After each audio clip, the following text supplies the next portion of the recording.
Bonjour, on propose aujourd'hui un exercice extrait du bac section mathématiques. Je me présente, Madame Azak Bayer, professeure de mathématiques au lycée Qalat al-Andalus Ariana.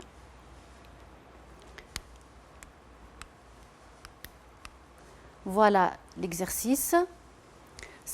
Comme j'ai dit, c'est un extrait du bac.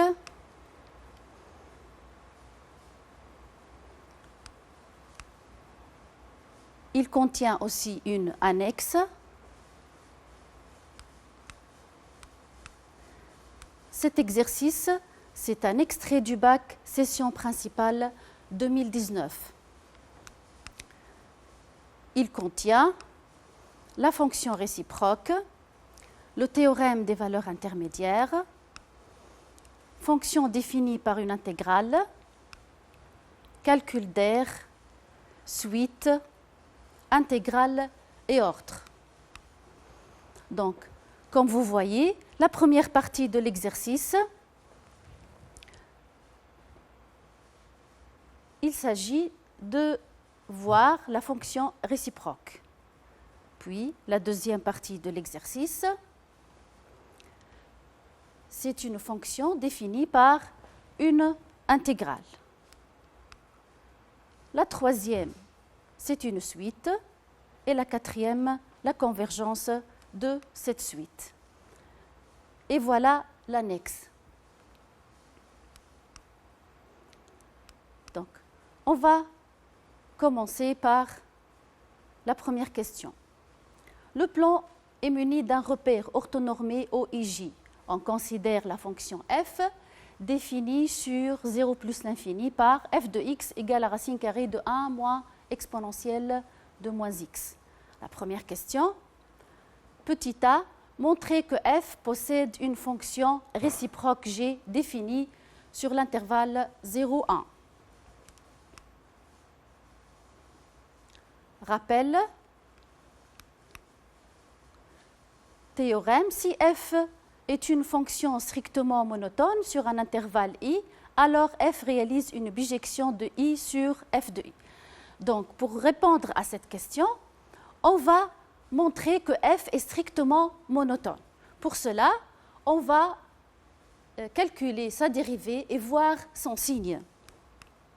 Donc, la réponse de la première question, f est dérivable sur l'ouvert 0 plus l'infini et on a f' de x égale. C'est la dérivée de racine carrée de 1 moins exponentielle de moins x. La dérivée de racine carrée de u. Donc, la dérivée de racine carrée de u, c'est u' sur 2 racine carrée de u. Donc, sa dérivée, c'est 1 moins exponentielle de moins x' sur 2 racine carrée de 1 moins exponentielle de moins x. On va maintenant dériver 1 moins exponentielle de moins x. Donc, on va appliquer exponentielle de u de x' égale à u' de x fois exponentielle de u de x. Donc, on va dériver.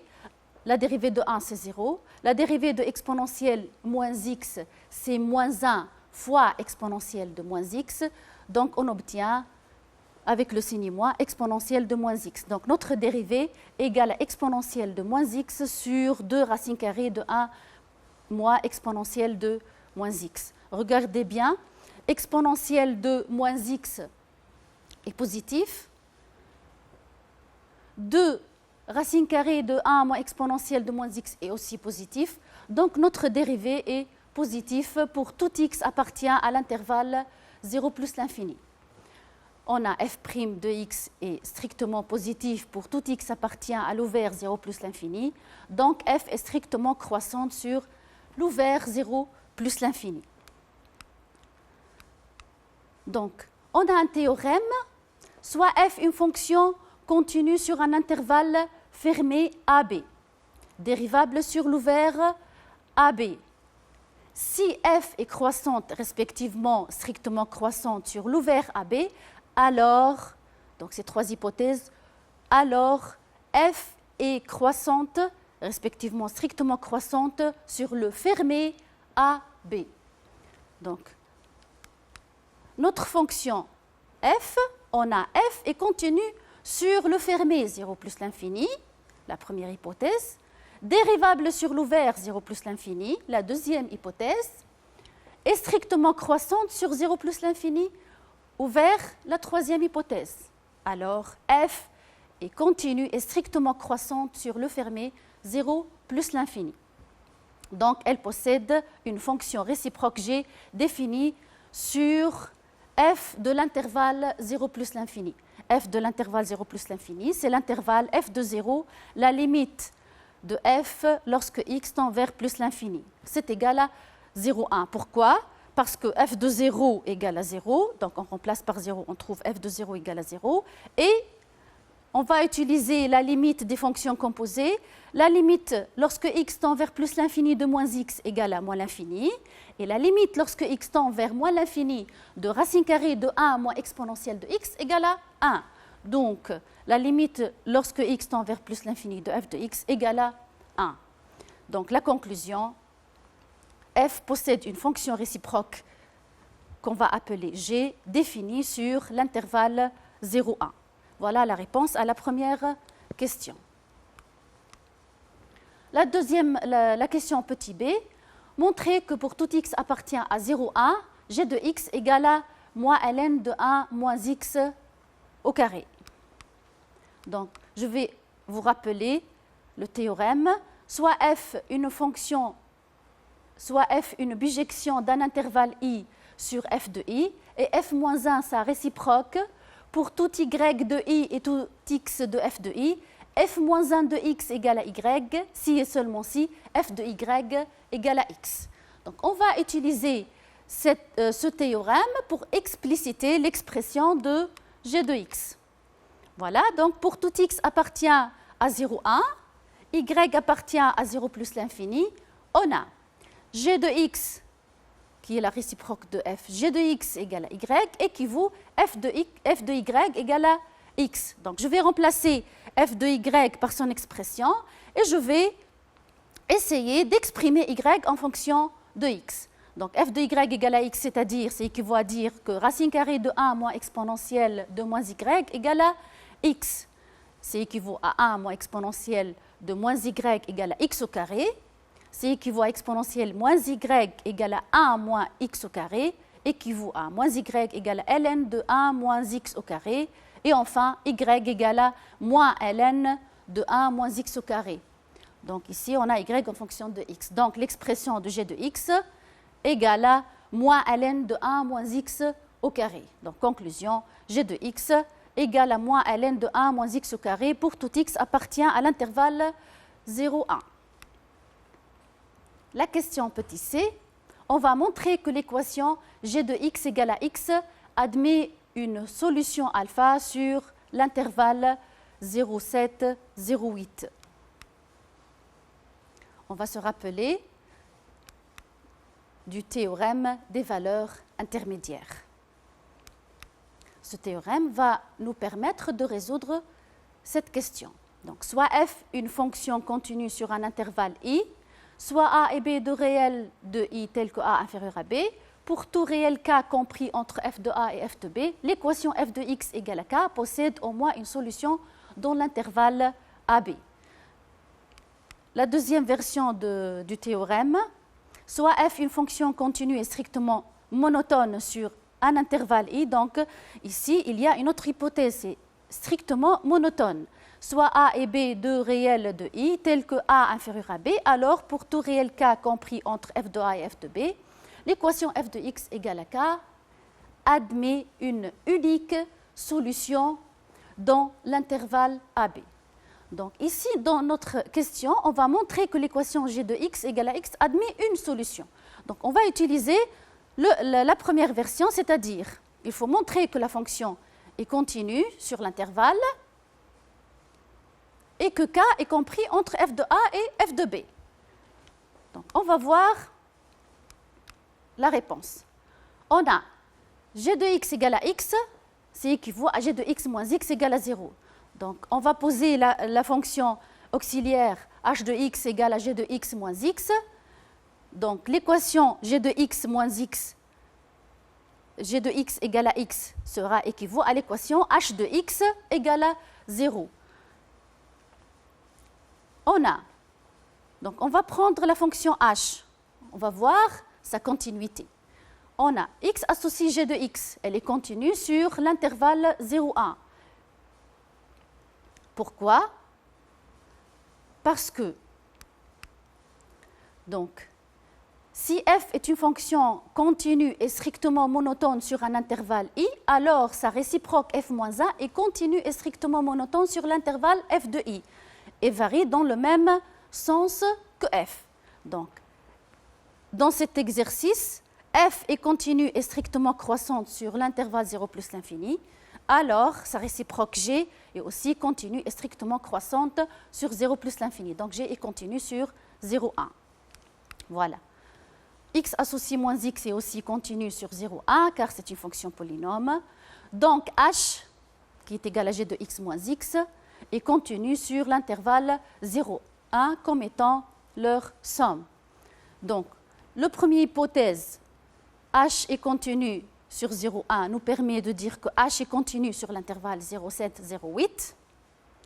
On a aussi h de 0,7, c'est à peu près moins 0,27. H de 0,8, c'est à peu près 0,22.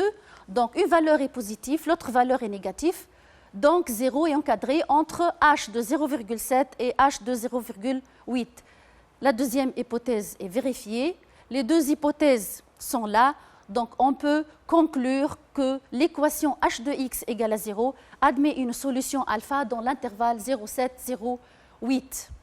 Comme étant, donc, les deux équations sont équivalentes, h de x égale à 0 admet une solution alpha dans l'intervalle 0,1, 0,8. Donc, l'équation g de x égale à x admet aussi une solution alpha sur l'intervalle 0,7, 0,8.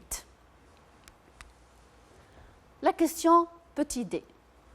On donne en annexe la représentation graphique C de la fonction f dans le repère OIJ.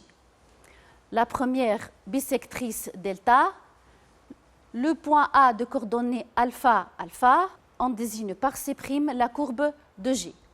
Donc, qu'est-ce qu'on va faire ici? La question, on va tracer ces primes dans le même repère. Donc, pour cela, on va se rappeler les courbes respectives d'une fonction, d'une bijection et sa réciproque dans un repère orthonormé sont symétriques par rapport à la droite delta d'équation y égale à x, nommée dans l'exercice la première bisectrice. La première bisectrice, c'est la droite d'équation y égale à x. Donc, d'après ce théorème, les deux courbes C et C' sont symétriques par rapport à la première bisectrice. C'est la droite d'équation y égale à x. Donc, voilà notre annexe.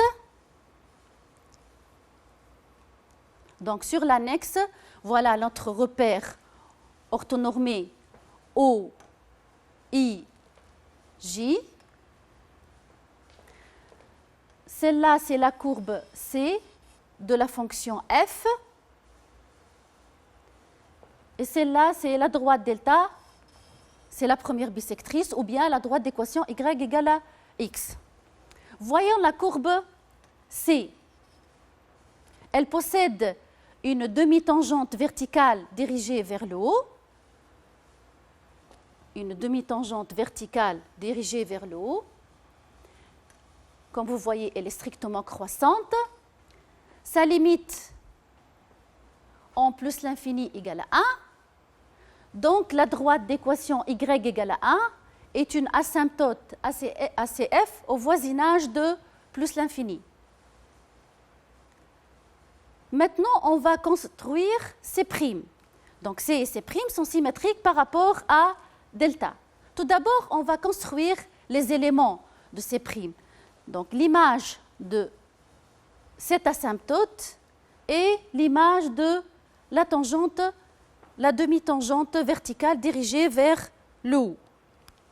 Donc, l'image de la droite y égale à 1, c'est la droite x égale à 1. C'est la droite d'équation x égale à 1. Voilà. Puis, l'image de la demi-tangente verticale dirigée vers le haut, c'est en 0. Une demi-tangente verticale dirigée vers le haut. On a aussi en 0 une demi-tangente horizontale. Voilà. Donc une demi-tangente horizontale en 0. Donc, on construit maintenant la courbe C'. On a f de 0 égale à 0 équivaut à g de 0 égale à 0. Donc, le point de coordonnées 0, 0, c'est aussi un point de C'. Le point aussi A de coordonnées alpha, alpha aussi, c'est un point de C'. La courbe C', voilà, elle est tangente, puis elle est croissante et admet une asymptote verticale x égale à 1. Voilà donc notre courbe C'. Soit phi la fonction définie, on passe à la deuxième question, soit phi la fonction définie sur 0, 1 par phi de x, l'intégrale de 0 à g de x, f de t dt. Petit a, montrer que phi est dérivable sur 0, 1 et que phi de x égale à 2x au carré sur 1 moins x au carré. Donc, on va se rappeler notre théorème, soit f une fonction continue sur un intervalle i, u une fonction dérivable sur un intervalle j, tel que u de j est inclus dans i, et a un réel de i, alors la fonction f définie sur j par f de x, grand f de x, c'est l'intégrale de a à u de x de f de t dt, est dérivable sur j, et f' de x égale à f de u de x fois u' de x pour tout x de j. La réponse, donc, on va essayer d'appliquer les 4 hypothèses pour déduire la dérivabilité de phi. Donc, la première hypothèse, f est continue sur 0 plus l'infini. Voilà. G est dérivable sur 0, 1. G de 0, 1, l'intervalle 0, 1, égale à 0 plus l'infini. Donc, parce que G est la réciproque de f. Et 0 plus l'infini est inclus dans 0 plus l'infini. La quatrième hypothèse, 0 appartient à 0 plus l'infini. D'après ces 4 hypothèses, phi est dérivable sur l'intervalle 0, 1. Et on a phi' de x, on applique le théorème, c'est f de g de x fois g' de x. F de g de x, f et g sont réciproques, donc f de g de x égale à x. G' de x, je vais dériver maintenant la fonction g.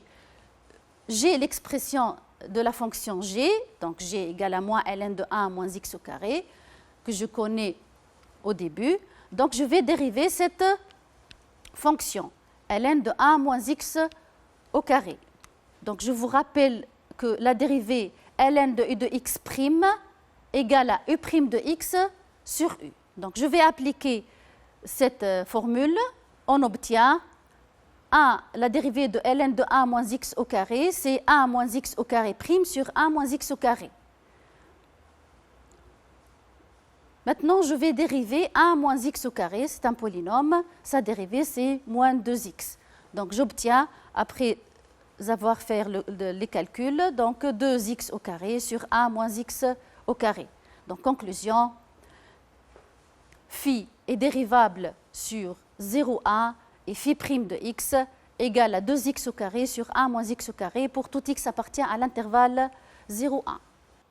Petit b, déterminer les réels a, b et c tels que pour tout x appartient à l'intervalle 0, 1, 2x au carré sur 1 moins x au carré est égal à a plus b sur 1 plus x plus c sur 1 moins x. Donc on va répondre à la question. Pour tout x appartient à 1 à l'intervalle 0, 1, on a 2x au carré sur 1 moins x au carré égale à a plus b sur 1 plus x plus c sur 1 moins x et équivaut à. Donc on va, le dénominateur commun ici, c'est 1 plus x fois a moins x. Donc 2x au carré sur a moins x au carré est égal à a fois x plus 1 fois 1 moins x, plus b fois 1 moins x plus c fois 1 plus x, sur 1 plus x fois 1 moins x. Donc on va développer équivaut 2x au carré sur 1 moins x au carré est égal à a moins a x au carré plus b moins bx plus c cx sur 1 moins x au carré. On va ranger un peu l'écriture. Donc équivaut à 2x au carré sur 1 moins x au carré est égal à moins a x au carré plus b plus c moins bx plus a plus b plus c sur 1 moins x au carré. Équivaut. Donc ici, x étant différent de 1, donc je peux écrire 2x au carré égale à moins a x au carré plus c moins bx plus a plus b plus c. Donc par identification, on obtient moins a égale à 2, c moins b égale à 0, a plus b plus c égale à 0. C'est équivaut à a égale à moins 2, b égale à c et 2b égale à 2. Donc a égale à moins 2, b égale à 1 et c égale à 1. Conclusion, donc pour tout x appartient à l'intervalle 0, 1, on a 2x au carré sur 1 moins x au carré égale à moins 2 plus 1 sur x plus 1 sur 1 moins x. Voilà donc la réponse. Maintenant, la question petit c. On déduire que phi de x égale à moins 2x plus ln de 1 plus x sur 1 moins x pour tout x appartient à l'intervalle 0, 1. Donc la réponse, pour tout x appartient à l'intervalle 0, 1, on a phi' de x égale à 2x au carré sur 1 moins x au carré. Donc je vais remplacer l'expression 2x au carré sur 1 moins x au carré par l'expression trouvée dans la question petit d. Donc qui est moins 2 plus 1 sur 1 plus x plus 1 sur 1 moins x. Donc je peux écrire aussi égal à moins 2 plus 1 plus x, la dérivée de 1 plus x sur 1 plus x, moins la dérivée de 1 moins x sur 1 moins x1. Donc 1 moins x prime sur 1 moins x. Donc phi de x égale à quoi? Est égal à, donc la primitive de moins 2, c'est moins 2x. La primitive de 1 plus x' sur 1 plus x, c'est ln de valeur absolue de 1 plus x. La primitive de 1 moins x' sur 1 moins x, c'est moins ln de valeur absolue de 1 moins x, plus une constante c qui appartient à R. Donc, c'est égal à aussi moins 2x plus ln de 1 plus x moins ln de 1 moins x plus c. Donc, ln de 1 plus x moins ln de 1 moins x, c'est égal à ln de 1 plus x sur 1 moins x. Donc, phi de x égale à moins 2x plus ln de 1 plus x sur 1 moins x plus la constante c qui appartient à R. On va déterminer maintenant la constante c. On a phi de 0 égale à quoi? Égale à l'intégrale de 0 à g de 0. Donc, je vais remplacer dans l'expression initiale de phi x par 0. Donc, c'est l'intégrale de 0 à g de 0. Donc, ici, j'ai remplacé x par 0. Donc, c'est l'intégrale de 0 à g de 0, f de t dt. Or, g de 0, on a dit égale à 0. Alors, phi de 0 égale l'intégrale de 0 à 0, donc j'ai remplacé g de 0 par 0, de f de t dt. L'intégrale de 0 à 0 de f de t dt égale à 0. Donc phi de 0 égale à 0. On a phi de 0 égale à 0 équivaut à, je vais remplacer dans l'expression qui contient la constante c, je vais remplacer x par 0. Donc moins 2 fois 0 plus ln de 1 plus 0 sur 1 moins 0 plus c égale à 0. Donc je calcule tout ça. Donc ici c'est 0. ln de 1 c'est 0 plus c. Donc j'obtiens ici c. Donc équivaut c égale à 0. Donc, conclusion, phi de x égale à moins 2x plus ln de 1 plus x sur 1 moins x pour tout x appartient à l'intervalle 0, 1. On passe à la question D. On désigne par A l'aire de la région du plan située entre les courbes C et C' et les droites d'équation respectives x égale à 0 et x égale à alpha. La question, c'est montrer que A égale à 2 fois phi de alpha moins alpha au carré sur 2. On va prendre notre annexe. Voilà l'annexe. Voilà donc la courbe C, la courbe C', la droite d'équation x égale à 0, la droite d'équation x égale à alpha. Voilà donc la région entre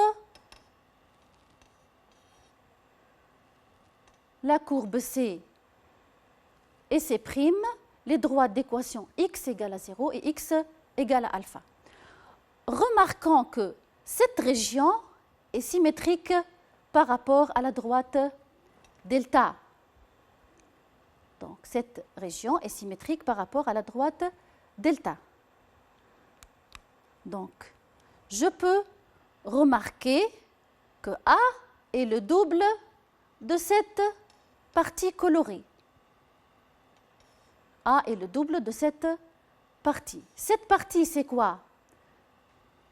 C'est la partie du plan limitée par la courbe C, la droite delta, la droite x égale à 0 et la droite x égale à alpha. Donc, cette R, cette région du plan est symétrique par rapport à delta. Donc, A, c'est le double de A'. A', c'est quoi? On a dit que c'est l'aire de la partie du plan limitée par C et les droites et la droite delta et les droites x égale à 0 et x égale à alpha. Donc, A égale à 2 fois A'. A', c'est quoi?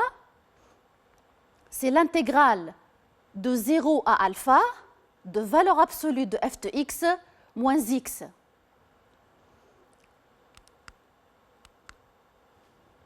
Voilà, c'est R. Donc, c'est l'intégrale de 0 à alpha de valeur absolue de f de x moins x.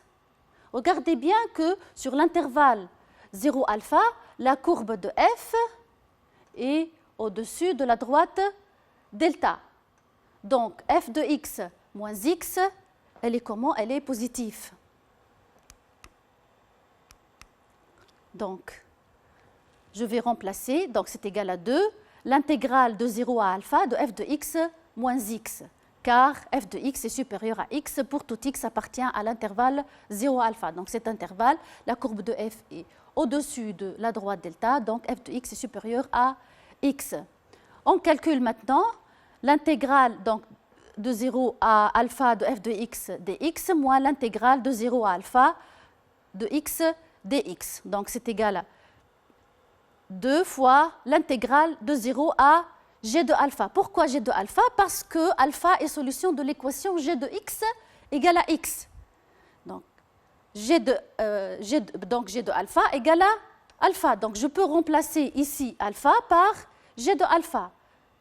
Donc ça devient 2 fois l'intégrale entre 0 et g de alpha f de x dx moins l'intégrale de 0 à alpha x dx. Cette expression-là, c'est l'expression de phi de alpha, lorsque je remplace x ici par alpha. Donc c'est phi de alpha. Maintenant, l'intégrale de 0 à alpha de x dx, une primitive de x, c'est x au carré sur 2. Une primitive de x à la puissance n, c'est x à la puissance n plus 1 sur n plus 1. Donc une primitive de x, c'est x au carré sur 2. Prise entre 0 et alpha. Donc, en 0, ça donne 0, et en alpha, ça donne alpha au carré sur 2. Donc, l'aire égale à 2 fois phi de alpha moins alpha au carré sur 2. Conclusion, A égale à 2 fois phi de alpha moins alpha au carré sur 2.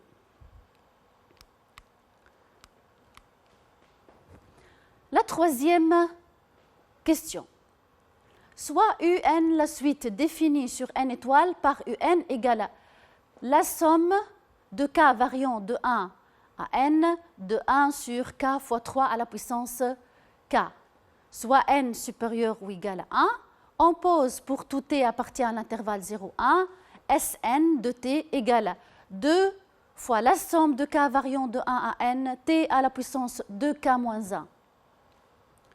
Petit a, la question, on va montrer que l'intégrale de 0 à racine carrée de 3 sur 3 de Sn de t dt égale à cette suite UN. Donc la réponse, on va prendre Sn, on va remplacer Sn. Donc l'intégrale sur 0 racine carrée de 3 sur 3 de Sn de t dt égale à l'intégrale de 0 à racine carrée de 3 sur 3. Donc je remplace Sn de t par son expression de la somme de k variant à 1 jusqu'à n de t à la puissance 2k moins 1 dt. Donc 2 c'est une constante, donc je vais la faire sortir de l'intégrale. Donc c'est égal à 2, l'intégrale de 0 à racine carrée de 3 sur 3, la somme de k variant de 1 à n, t à la puissance 2k moins 1 dt. Donc c'est égal, par linéarité de l'intégrale, c'est égal à 2 fois la somme de k variant de 1 jusqu'à n, l'intégrale de 0 à racine carrée de 3 sur 3, t à la puissance 2k moins 1 dt. Donc, une primitive de 2k moins 1, t à la puissance 2k moins 1, c'est t à la puissance 2k sur 2k. Donc, on obtient 2 fois la somme k allant de 1 à n de la primitive t à la puissance 2k sur 2k prise entre 0 et racine carrée de 3 sur 3. Bien sûr, en 0, elle donne 0. Donc, on obtient 2 la somme de k variant de 1 à n, racine carrée de 3 sur 3 à la puissance de k sur 2k. Égal. Donc, ici, il y a une constante qui est 2. Donc, je vais la mettre en facteur. Donc, 2 fois 1 sur 2. Donc, on va mettre 1 sur 2 en facteur. 2 fois 1 sur 2, la somme de k variant de 1 jusqu'à n, de racine carrée de 3 à la puissance de k sur k fois 3 à la puissance de k. Je simplifie par 2, 2 et 1 demi. Donc, j'obtiens, et aussi je simplifie, et je remplace racine carrée de 3 à la puissance de k par 3 à la puissance de k. J'obtiens la somme de k variant de 1 jusqu'à n, de 3 à la puissance k sur k fois 3 à la puissance de k. Je simplifie par 3 à la puissance k. Donc, j'obtiens la somme de k variant de 1 jusqu'à n de 1 sur k fois 3 à la puissance k, qui est l'expression de la suite UN. Conclusion, l'intégrale de 0 à racine carrée de 3 sur 3 Sn de t dt égale à notre suite UN. La question petit b. Montrer que pour tout t appartient à l'intervalle 0,1, Sn de t égale à 1 moins t à la puissance 2n fois g' de t, où g' est la dérivée de la fonction g sur l'intervalle 0,1. Donc, la réponse, pour tout t appartient à l'intervalle 0,1, on a Sn de t, l'expression Sn de t, c'est 2 fois la somme de k variant de 1 à n, t à la puissance 2k moins 1. Je vais essayer de changer cette expression, la somme de k allant de 1 à n, de t à la puissance 2k moins 1, et je vais remplacer k par 1. Donc 2 fois, lorsque je remplace k par 1, j'obtiens t à la puissance 2 fois 1 moins 1, c'est t à la puissance 1. Le deuxième terme de la somme, je remplace k par 2. Donc t à la puissance 2 fois 2 moins 1, c'est t à la puissance 3. Le troisième terme de la somme, je remplace t par 3. Donc t à la puissance 2 fois 3 moins 1. Donc c'est t à la puissance 5. Le dernier terme de cette somme, c'est lorsque je remplace k par n. Donc c'est t à la puissance 2n moins 1. Donc je vais écrire t à la puissance 1 sous la forme t fois t au carré, le taux à la puissance 0. Ici, t à la puissance 2, le taux à la puissance 0, c'est 1 fois t, donc c'est t à la puissance 1. Ici, t à la puissance 3, c'est t fois t à la puissance 2, le taux à la puissance 1. Et t à la puissance 5, c'est t fois t à la puissance 2, le taux à la puissance 2. Et enfin, ici, t à la puissance 2n moins 1, c'est t fois t à la puissance 2n, le taux à la puissance n moins 1. Donc, regardez bien cette somme. Regardez bien cette somme. On remarque que cette somme est la somme de termes consécutifs, donc 0, 1, 2, jusqu'à n-1. C'est la somme de termes consécutifs d'une suite géométrique. Quelle est la raison de cette suite? C'est t à la puissance 2. T à la puissance 2. Donc, on remarque que cette somme est la somme de termes consécutifs d'une suite géométrique de raison q égale à t à la puissance 2. Et t à la puissance 2 est différent de 1 puisque t appartient à l'intervalle 0,1. Donc, elle est différente de 1. Donc, cette somme, je peux l'écrire. Donc, la somme de termes consécutifs d'une suite géométrique, c'est le premier terme fois 1 moins la raison à la puissance, le nombre de termes, sur 1 moins la raison. Donc, la raison ici, c'est t à la puissance 2. Donc, j'obtiens 2, c'est ici, dès le début. Donc, le premier terme, c'est t, fois 1 moins t à la puissance 2 sur le nombre à la puissance le nombre de termes. Le nombre de termes ici, c'est n moins 1 moins 0 plus 1. Donc, c'est n. Le nombre de termes sur 1 moins t à la puissance 2. Donc, ici, je vais ranger un peu l'écriture. Donc, je vais mettre 1 moins t à la puissance t à la puissance 2, le taux à la puissance n, fois 2t sur 1 moins t à la puissance 2. Donc 2t sur 1 moins t à la puissance 2, c'est exactement g' de t.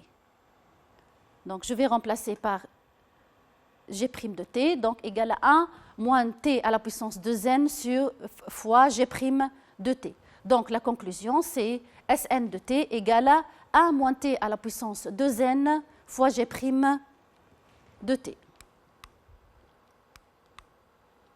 La question petit c, on va montrer que pour tout t encadré entre 0 et racine carrée de 3 sur 3, on a Sn de t est encadré entre 1 moins 1 sur 3 à la puissance n fois g' de t et g' de t. La réponse, donc on va commencer par l'encadrement de t.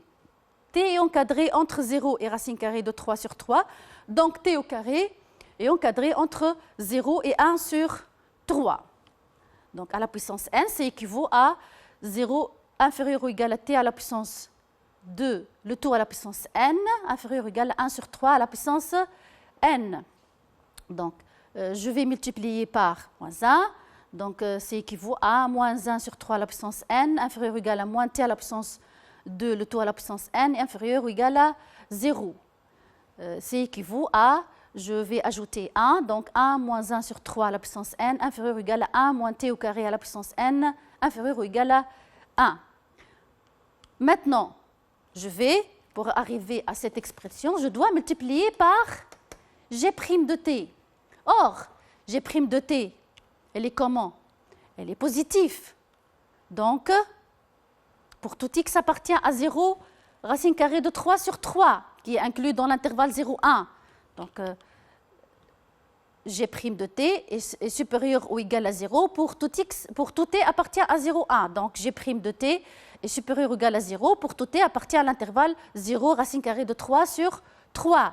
Donc, je peux multiplier par g' de t sans changer les inégalités. Donc, 1 moins 1 sur 3 à la puissance n fois g' de t est inférieur ou égal à 1 moins t à la puissance 2n fois g' de t est inférieur ou égal à g' de t. D'où cette expression-là, c'est exactement Sn de t, d'où 1 moins 1 sur 3 à la puissance n g' de t est inférieur ou égal à Sn de t qui est inférieur ou égal à g' de t.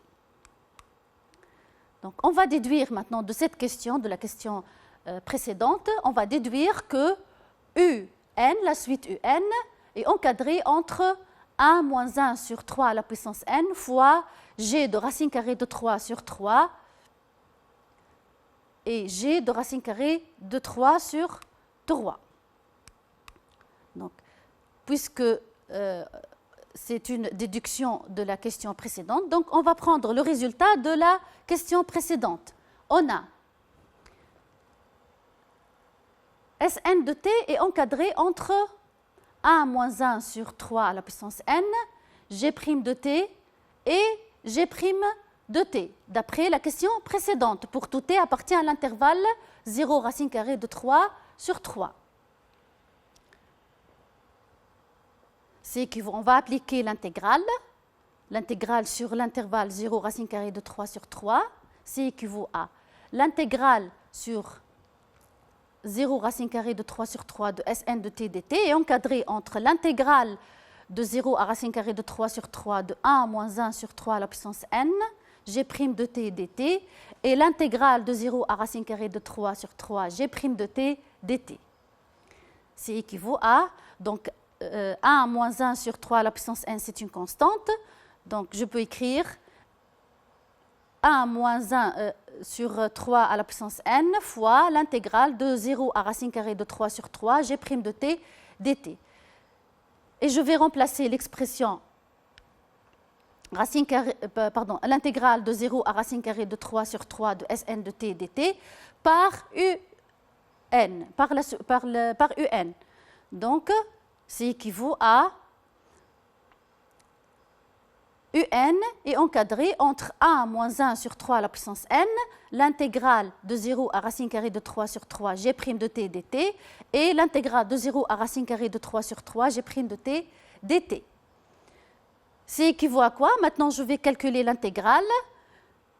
Donc 1 moins 1 sur 3 à la puissance n, l'intégrale de 0 à racine carrée de 3 sur 3 g' de t dt, je vais la remplacer par la primitive g de t prise entre 0 et racine carrée de 3 sur 3.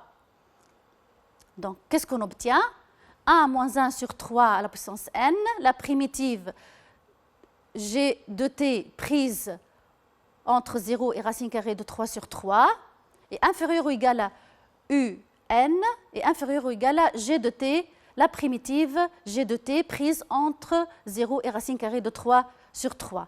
Donc, je remplace par racine carrée de 3 sur 3 et 0. Donc, on obtient, c'est équivaut à 1 moins 1 sur 3 à la puissance n fois g de racine carrée de 3 sur 3 moins g de 0. Inférieur ou égal à un et inférieur ou égal à g de racine carrée de 3 sur 3 moins g de 0.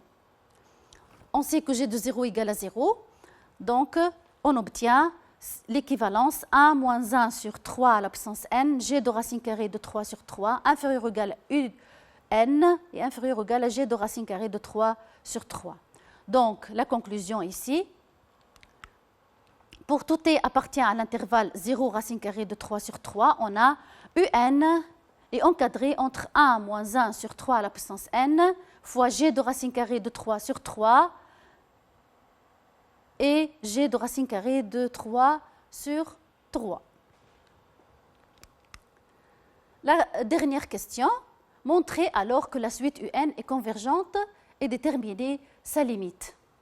Donc, pour dire qu'une suite est convergente, donc on a vu dans le cours qu'une suite croissante majorée est convergente, une suite est aussi décroissante et minorée est convergente, mais dans tout l'exercice, on n'a pas ça. Donc, qu'est-ce qu'on a? on a l'encadrement précédent de la suite. L'encadrement précédent vu dans la question précédente nous permet de répondre à cette question. Voilà, on a le théorème du cours, le théorème d'encadrement des suites. Donc, soit 3 suites réelles UN, Vn et Wn, soit A1 réel. On suppose qu'il existe un entier N0 tel que UN est encadré entre Vn et Wn pour tout n supérieur ou égal à N0. Si la limite de Vn égale à la limite de Wn est égale à A, alors la limite de UN aussi est égale à A. Donc, on va utiliser l'encadrement précédent et ce théorème pour répondre à la question.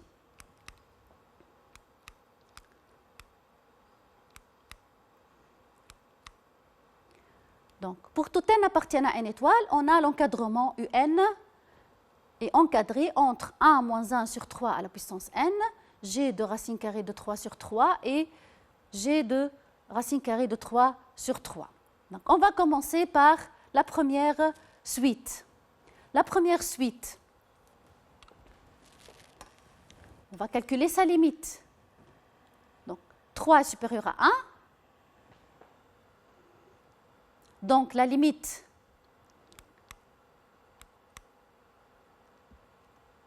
de cette suite, c'est quoi? 3 à la puissance n égale à plus l'infini. Pourquoi?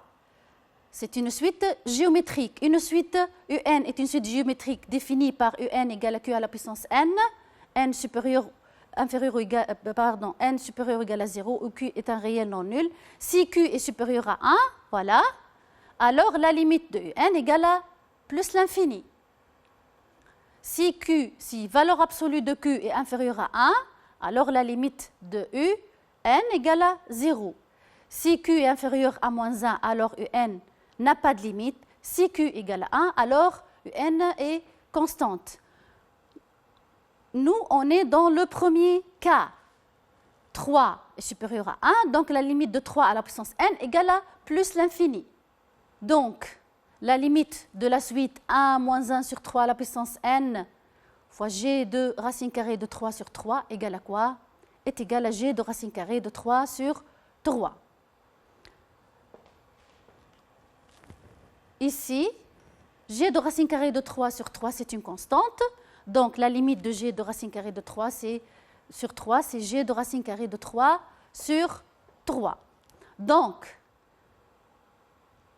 cette suite-là, sa limite, c'est g de racine carrée de 3 sur 3. Celle-là, g de racine carrée de 3 sur 3.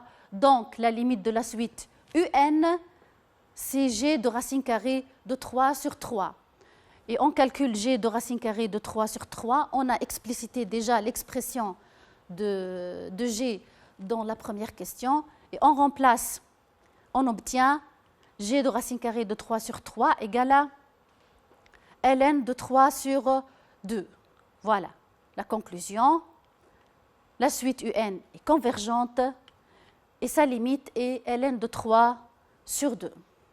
Merci pour votre attention. Je vous souhaite un bon travail.